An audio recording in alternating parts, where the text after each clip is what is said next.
எல்லாருக்கும் வணக்கம். என் பேர் நாகராஜு, சித்தா டாக்டர்னு. இந்த வீடியோவில் நம்ம வந்து ஆயுர்வேதிக் மூலிகையோட பாத் பவுடர் எப்படி ரெடி பண்ணுறோம் அது பார்க்க போகிறோம்.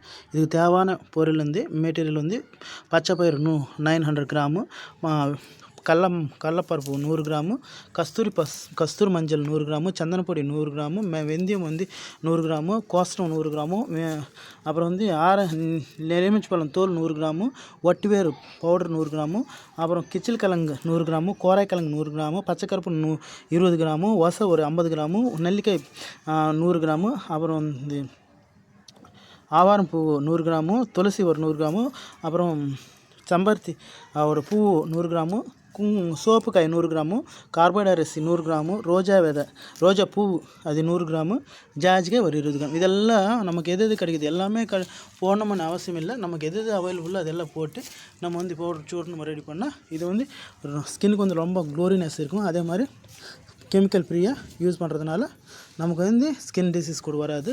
ஸ்கின் வந்து ரொம்ப ஹெல்த்தியாக இருக்கும்.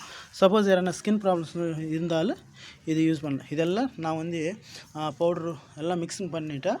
இப்போ வந்து நம்ம மிஷினில் அரைக்க போகிறோம். அதை முன்னாடி ஒரு தடவை எடுத்து காட்டினா நல்லாயிருக்கும்னு சொல்லிட்டு இந்த வீடியோ. இதெல்லாம் சோறணும் எல்லாமே பவுடர்ஸ், உசிறி, சந்தனப்பொடி, அது ஆவாரம் பூ பொடி, இதெல்லாம் இது எல்லாம் யூஸ் பண்ணால் நல்லாயிருக்கும்.